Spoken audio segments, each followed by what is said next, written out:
আমি তো সারা বছর অপেক্ষা করে থাকি কখন শীতকাল আসবে আর কখন সব মজার মজার সবজি খাবো। এই যে দেখেন এই কিউট কিউট টমেটোগুলো দিয়ে আজকে আমি টমেটো পোড়া ভর্তা করব। যদিও আমার উইন্টার পছন্দ না, আমার তো সামার পছন্দ, বাট এই মজার মজার সব সবজি পিঠা এগুলো খাওয়ার জন্য উইন্টার একটু একটু ভাল লাগে আর কি। বাজারে এই কাঁচা পাকা নতুন টমেটোগুলো দেখলে একবার মনে হয় বাসা নিয়ে পোড়া দিয়ে ভর্তা করে খাই, আবার মনে হয় বাসায় নিয়ে এগুলোকে সাজায় রাখি।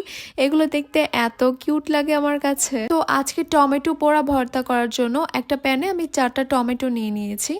এরপর এখানে নিব 6-7টার মতো কাঁচা মরিচ, নিয়ে নিচ্ছি 3-4টার মতো ছোট রসুন, এখানে বড় রসুনের কোয়া নেওয়া যাবে, আর নিয়ে নিচ্ছি একটা বোম্বাই মরিচ।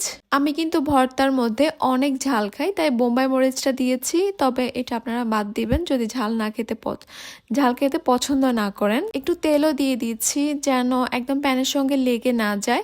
চাইলে একদম সরাসরি আগুনের মধ্যেও পুড়িয়ে নেওয়া যায়, আমি কিন্তু মাঝে মাঝেই আগুনের মধ্যে পুড়িয়ে নিই সরাসরি।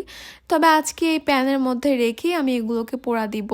এইভাবে টমেটোগুলো পোড়া দিলেও কিন্তু ভর্তাটা একদম একই রকমের টেস্ট হয়, একই রকমের স্মোকি ফ্লেভার থাকে। চাইলে 2-4টা ভাগ করে নেওয়া যায় টমেটোগুলোকে, তবে আমি একদম আস্তই রেখেছি যেন মনে হয় সরাসরি আগুনে জ্বলছে নিয়েছি আস্ত টমেটোগুলোকে। একটু সময় লাগবে এইভাবে, তবে এই ভর্তাটা খেতে এত মজা হবে, আমার মনে হয় আপনারা একবার বানালে বারবার এইভাবেই বানাবেন। এই যে আমার এখানে কাঁচা মরিচ, বোম্বাই মরিচ, রসুন সবগুলো কিন্তু পোড়া পোড়া হয়ে গেছে, আর টমেটোটাও কিন্তু একদম নরম হয়ে গেছে, সিদ্ধ হয়ে গেছে, একটু পোড়া পোড়াও হয়ে গেছে।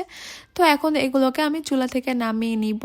প্রথমে আমি পোড়া টমেটোগুলো নিয়ে নিচ্ছি, আর টমেটোর উপরে একটা পাতলা চামড়া থাকে না, ওটাকে তুলে নিব। আর এই কাজটা ঠান্ডা হলেই করতে হয়, আমার এত ধৈর্য নাই, আমি একদম সঙ্গে সঙ্গেই তুলে ফেলতেছি। কি পরিমাণে গরম, হাত দিয়ে একদমই ধরা যাচ্ছে না। আমি একদম মাত্রই চুলা থেকে নামিয়েছি। আমার মনে হয় ভর্তাটা যত তাড়াতাড়ি তৈরি হবে আমি তত তাড়াতাড়ি ভাত নিয়ে বসে পড়তে পারবো। তো আমি গরম গরমই একদম একটা কাঁটা চামচ দিয়ে টমেটোগুলোকে চটকে নিচ্ছি।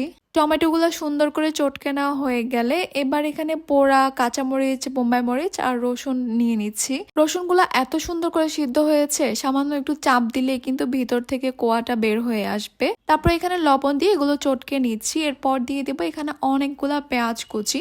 পেঁয়াজ কুচিটা দিয়ে সব কিছুকে ভালো করে আবারও একটু মেখে নিচ্ছি।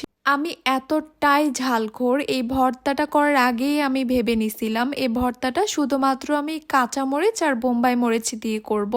বাট এগুলো যখন আমি মাখাচ্ছিলাম আমার চোখ গিয়ে পড়ছে এই শুকনা মরিচের ডিব্বার উপরে, মানে চিলি ফ্লেক্সের ডিব্বার উপরে। তো আজকে তো আমার এখান থেকে একটু দিতেই হবে, না দিলে আমার এই ভর্তাটা খেতে একদমই মজা লাগবে না, তাই এখান থেকে একটু দিয়ে দিয়েছি। সঙ্গে এই কাঁচা সরিষার তেল আর অনেকগুলা ধনিয়া পাতা কুচি দিয়ে সব কিছুকে আবারও মাখিয়ে নিচ্ছি।